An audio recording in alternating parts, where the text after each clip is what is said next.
Bien, bonjour, chers étudiants. On va continuer sur le module de sédimentologie pour la filière Sciences de la Terre et de l'Univers quatrième semestre avec les environnements et séries sédimentaires, toujours les environnements continentaux, et on va aborder l'environnement des cônes alluviaux, qu'on appelle également les cônes de déjection, ou en anglais les alluvial fans. Alors, les alluvial fans, donc, ils ont une forme conique, comme ceci. Ils se forment à partir d'un bassin de réception, d'abord au niveau des reliefs, puis un chemin d'écoulement, et puis les cônes se déposent en bas des reliefs. Donc, voici un cône, en voici un autre, généralement, donc ils sont les uns à côté des autres. Alors voici une photo de plus près d'un cône d'éjection, donc avec sa forme conique, avec les reliefs également. Ça, c'est une vue aérienne avec les reliefs d'où donc naît ce cône. Alors, comme définition, un cône de déjection, c'est une forme d'accumulation dont la surface forme un segment de cône qui s'élargit vers l'aval, comme on vient de le voir. Les cônes d'éjection sont des formes de piémont, c'est des dépôts de pieds de montagne, de pieds de relief, qui correspondent à de forts contrastes topographiques, bien entendu. Donc, vous avez une topographie très contrastée. Ils sont localisés au débouché d'une vallée étroite dans une vallée plus large, ça peut donner un cône également, ou bien dans un bassin ou une plaine. Et leur mise en place n'est pas essentiellement liée à un type de particulier de climat. Donc ça peut être dans plusieurs types de climat. Alors voici une figure qui montre leur morphologie. Donc vous avez les chaînes de montagne, donc les reliefs, et vous avez ce contraste donc, qui est très fort, topographique, et la formation des écoles, avec leur forme, qui se déverse ici dans une vallée perpendiculaire. Il se développe également aux dépens des lignes de faille actives, que ce soit des failles normales ou failles inverses. L'exemple le plus courant, c'est celui des bassins permiens et triasiques du Haut-Atlas marocain.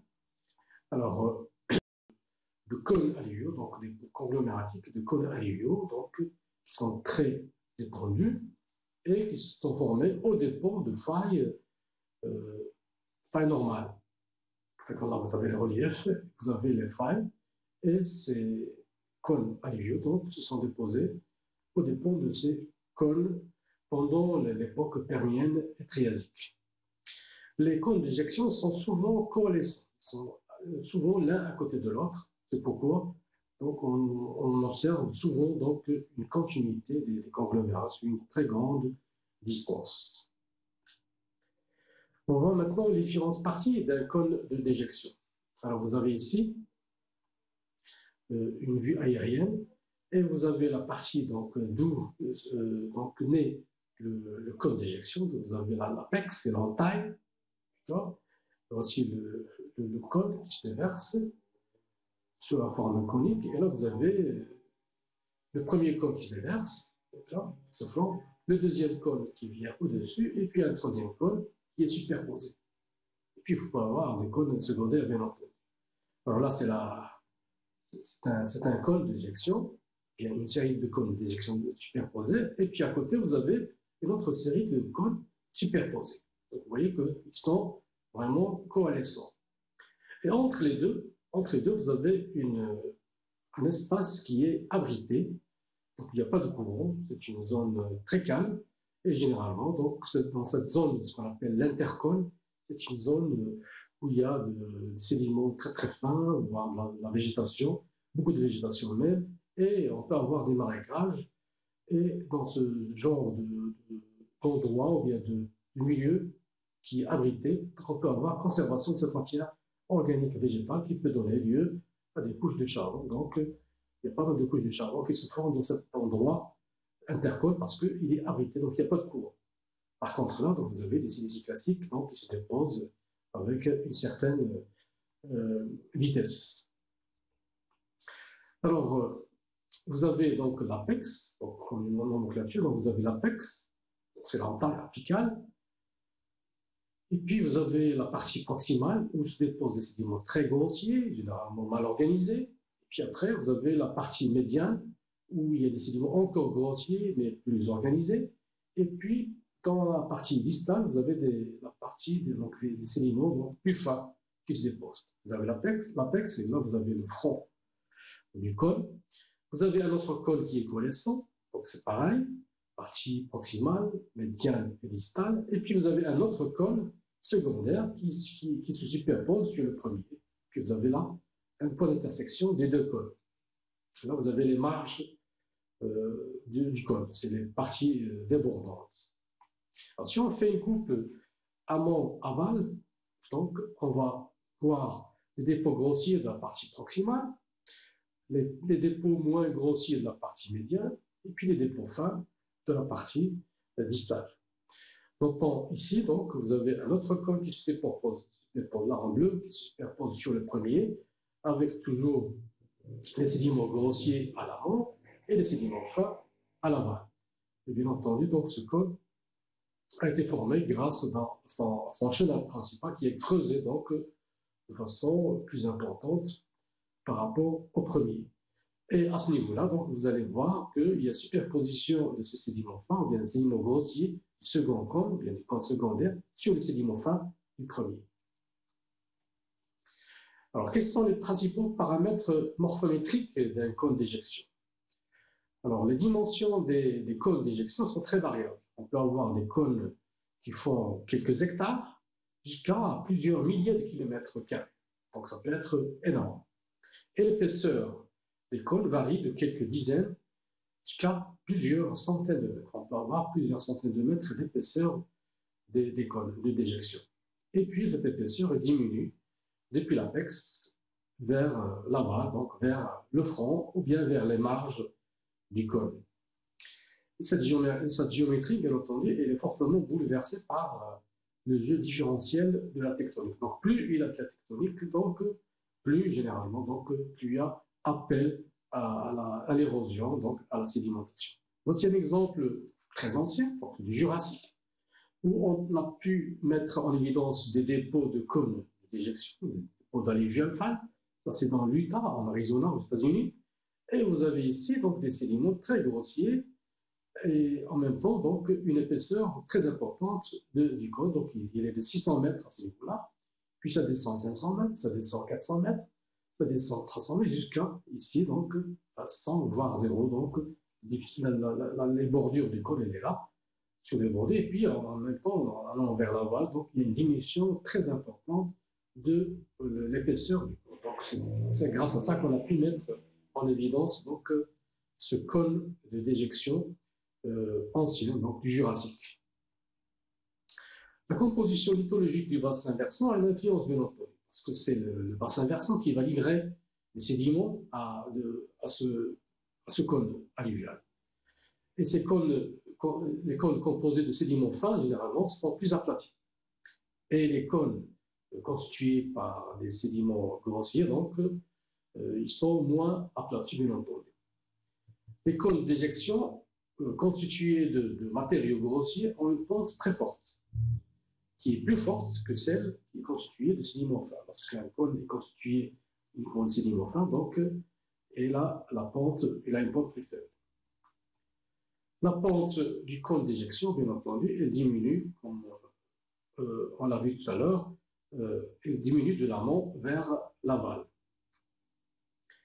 Et les cônes d'éjection alimentés par des bassins versants étendus, et ces cônes-là, donc, ils présentent une pente moindre que ceux situés, donc, débouchés de bassins versants plus petits. Plus la taille des bassins versants est petite, donc, plus la pente elle est forte. Et plus le bassin versant est étendu, plus la pente elle est faible. Alors, un exemple dans la vallée de la mort, aux États-Unis, donc, vous avez ici la vallée de la mort, et là, dite vallée, vous avez des cônes des deux côtés. Donc, vous avez la partie orientale et la partie occidentale. Alors, dans la partie orientale, c'est une partie qui est très mouvementée tectoniquement, donc il y a une faille qui joue assez souvent. Et puis dans la partie orientale, donc, il n'y a pas d'ambiance tectonique active. On remarque qu'il y a une grande différence entre les cônes qui se forment dans la partie orientale et les cônes qui se forment dans la partie occidentale. Alors, quels sont les principaux faciès sédimentaires qu'on rencontre dans un cône? Alors, bien entendu, dans les cônes d'éjection, donc, on va trouver des alluvions de nature différente, on va trouver des conglomérats à blocs, donc ça peut être de très grande taille, des galets, des graviers, des sables et des limons. On peut séparer les alluvions mis en place par les écoulements fluviaux ou torrentiels, donc dans un cône, donc, quand il est assez permanent, donc on peut avoir un écoulement fluviatile ou torrentiel. Et puis on peut trouver des écoulements, ou bien des alluvions déposés par des écoulements boueux, donc dans un certain type de climat, surtout les climats arides, les écoulements boueux. Et puis les alluvions amenés par des écoulements en nappe. Ça, c'est également dans les climats désertiques, quand vous avez des averses, vous allez trouver des écoulements en nappe. On va parler du premier cas, lorsque on a des écoulements fluviatiles ou fluviaux torrentiels. Alors, dans ce cas-là, les alluvions sont composés principalement de conglomérats à galets jointis, donc des orthoconglomérats. C'est bien organisé, avec une faible matrice. On a une imbrication des galets qui est bien apparente.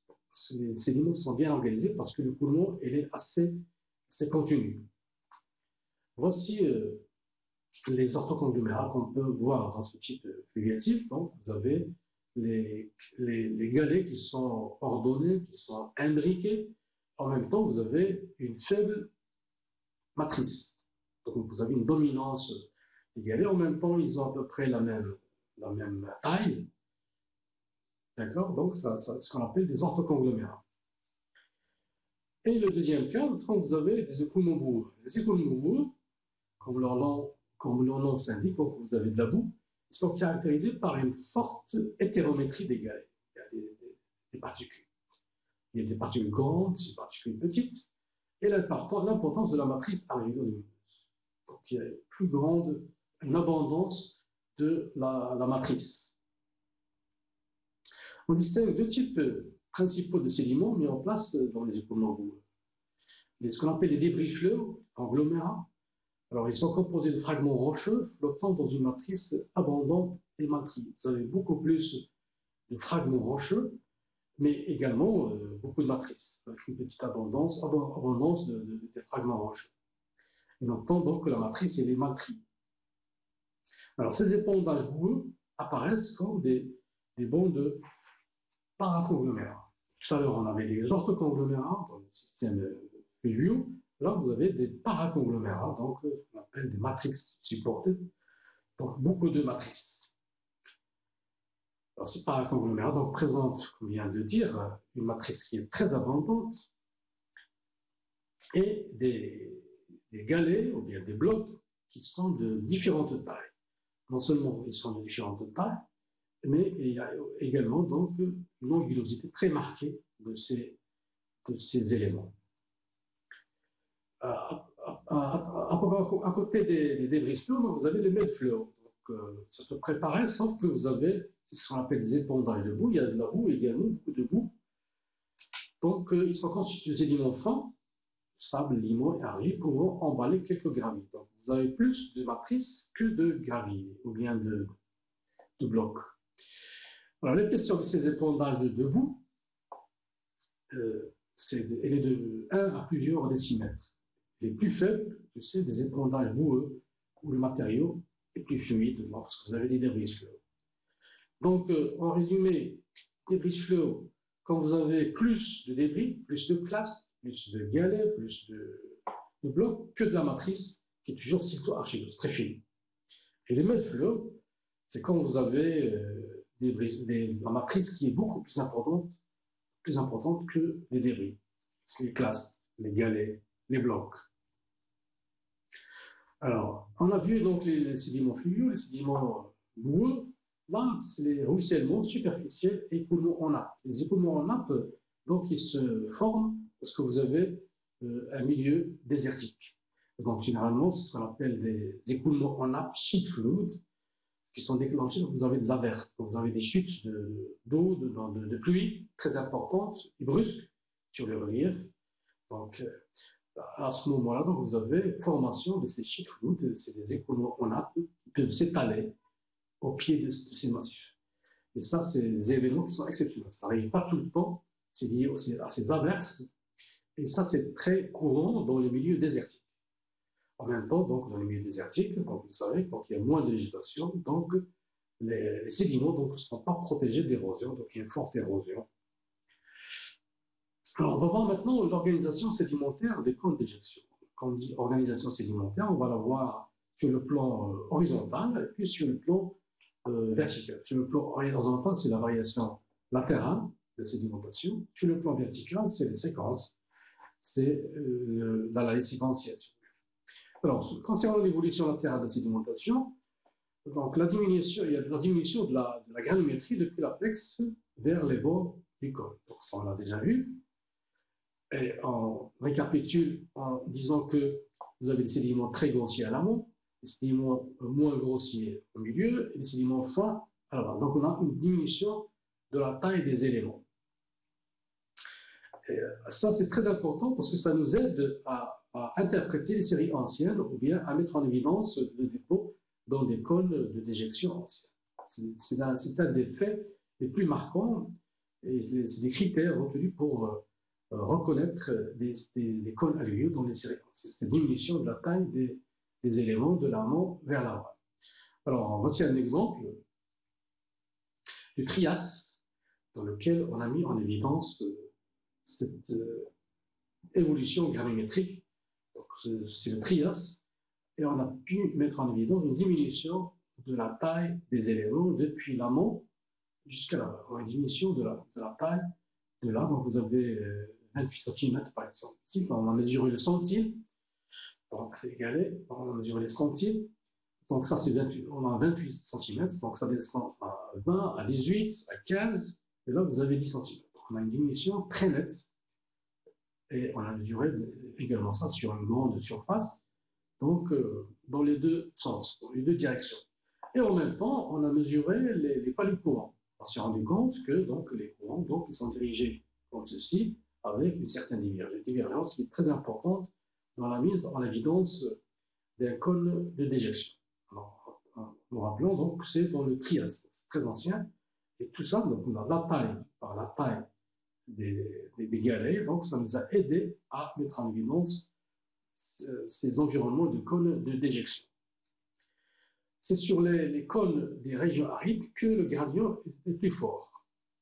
Le gradient, bien sûr, granulométrique, est très fort au niveau des régions arides ou bien semi-arides. Pourquoi? Parce qu'il n'y a pas de végétation, donc les rendements sont plus importants, donc vous avez plus de blocs qui arrivent. Ceci est accompagné par la décroissance également de l'épaisseur des blocs conglomératiques, qu'on a vu également, et par une diminution de la proportion des minéraux lourds dans les sables. Alors, vous savez que donc, dans les cônes de déjection, donc, il y a la partie proximale qui est grossière, la partie distale qui est plus fine.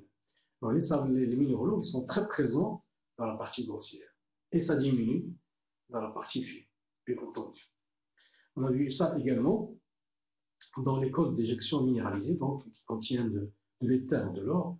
On a vu dans ces types de cônes d'éjection qu'il y a une diminution de la teneur en étain de l'amont à l'aval, une diminution de la teneur en or de l'amont à l'aval. Ça peut aller jusqu'à 4 fois plus importante, la concentration. La teneur en or est plus importante 4 fois à l'amont qu'à l'aval.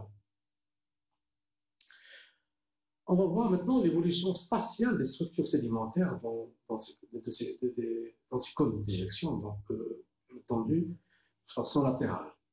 Cette évolution dépend de nombreux facteurs, tels que la granulométrie des matériaux, les caractéristiques hydrodynamiques des écoulements, et surtout des cônes édifiés par des cours d'eau à écoulement pérenne et des cônes construits par des écoulements spasmodiques, donc intermittents. Donc, il y a une grande différence entre les écoulements qui sont continus et les écoulements qui sont discontinus, spasmodiques. On va voir les premiers, quand l'écoulement est pérenne. Alors, lorsque l'écoulement est pérenne, on va trouver d'abord dans la zone dans le reste du cône. Vous savez, la zone apicale qui est courte, et puis le reste du cône est parcouru par des cours d'eau d'abord anastomosés, donc des chenaux qui divaguent, et puis après, donc, ils sont sinueux. Ceci toujours dans les écoulements pérennes. Dans le cône du Rhin, par exemple, qui est des apennins, donc qui est long de 8 km, épais de 300 mètres, on a pu mettre en évidence 3 secteurs. Avec, on a mesuré la pente dans les 3 secteurs, une zone proximale, une zone intermédiaire, une zone distale. Alors, dans la zone proximale, on a vu que la pente est plus forte, de 0,5, et le sédiment correspond à un orthocolomère, qu'on a vu tout à l'heure. Donc, c'est des sédiments fluviatiles, généralement grossiers, c'est des orthoconglomérats, avec peu de matrices, et avec des dépôts donc, de conglomérats sous forme de ce qu'on appelle des barres longitudinales. Les barres longitudinales, ce sont des barres, c'est des faciès qui sont typiques des systèmes fluviatiles, généralement en tresse. Et puis, dans la zone intermédiaire, la pente est moins forte, donc elle est de 0,3.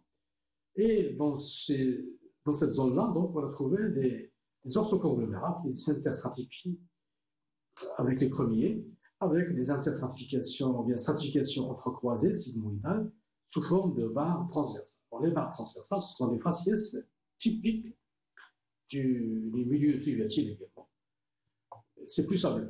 Vous avez les barres transversales qui sont plus sableuses et les barres longitudinales qui sont plus conglomératives.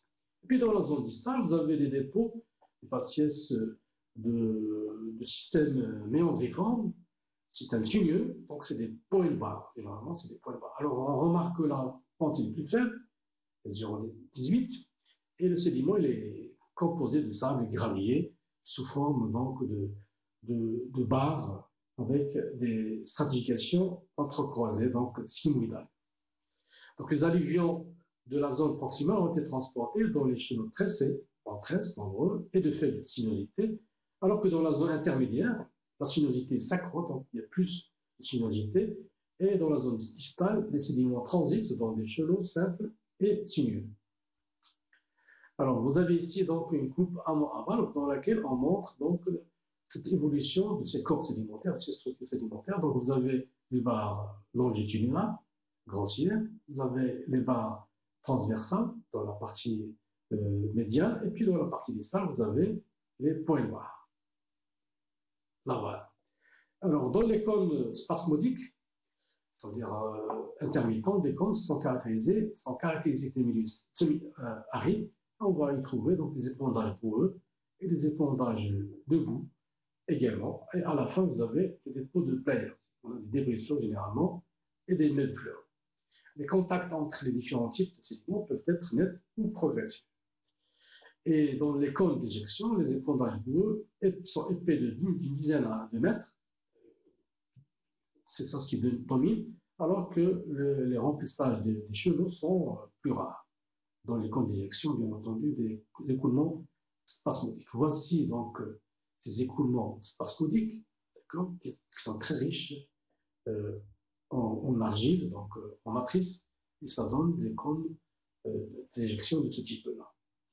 L'évolution verticale de la sédimentation montre qu'il y a une évolution verticale qui se fait en fonction des caractéristiques de la succession des épisodes sédimentaires et la transformation des processus sédimentaires, tels que le changement climatique, tectonique. Donc, on a d'abord l'importance des phénomènes catastrophiques. Donc, la succession des épisodes sédimentaires dans les cônes d'éjection. Donc, on a l'importance des phénomènes catastrophiques. Donc, la vitesse de sédimentation elle est d'une dizaine à une soixantaine de centimètres par millénaire, en 1000 ans. Mais l'essentiel des alluvions se fait donc par des décharges brutales, volumineuses. Alors, l'enregistrement de l'évolution géomorphologique régionale, cette évolution verticale des faciès est contrôlée par l'évolution intrinsèque du cône. Au fur et à mesure de l'accumulation des alluvions puis d'escarpements, donc on a plusieurs cônes qui se superposent. Sur chacun des cônes, donc la pente se diminue au fur et à mesure que les sédiments s'accumulent et les faciès intermédiaires et distaux donc recourent les unes les autres vers l'amont, les faciès les plus proximaux. En dispositif tectonique calme, on a des séquences strato et granulocroissantes. Et en séquence, ou bien en ambiance tectonique active, on aura donc des séquences grano-croissantes.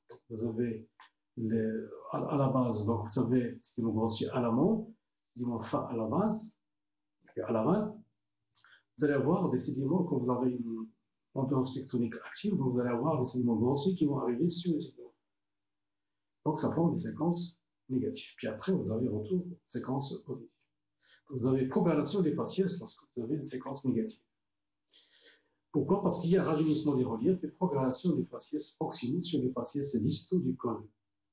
Et à la fin des cycles, vous n'avez plus de relief, donc il y a usure des reliefs et on a reprise des séquences grano-décroissantes. En conclusion, donc les caractéristiques morphologiques et sédimentologiques des camps d'éjection varient en fonction des conditions géodynamiques de leur mise en place et non pas avec un seul facteur, le climat ou le tectonique. Des caractéristiques propres au col d'éjection sont identifiables, c'est que les débris fluor, par exemple. Le fait qu'il y ait débris fluor, c'est un caractère très important, un caractère textural très important. Voici un exemple ici donc, dans lequel on peut reconnaître des débris fluor, des sédiments très très anciens avec des thérométries granulométriques, puis la présence très abondante de la matrice. La granulométrie, donc les sédiments, donc on a vu que diminue de l'amont vers la base, et puis l'épaisseur des bancs conglomératiques et l'organisation sédimentaire qui varie dans un même plan. Donc elle varie de façon rayonnante. Donc, quand on mesure les paliers courants de l'amont à l'aval, donc on voit qu'il y a une disposition radiale. C'est un des critères très importants pour reconnaître des cônes d'éjection anciens. Voici donc cette disposition radiale, donc quand on mesure les paliers courants sur, ça c'est un cône subactuel, dans lequel donc vous avez une disposition radiale de ces paliers courants. Voilà donc ce qui concerne les cônes alluviaux. Donc, et on verra la prochaine fois donc notre environnement sédimentaire. Je vous remercie.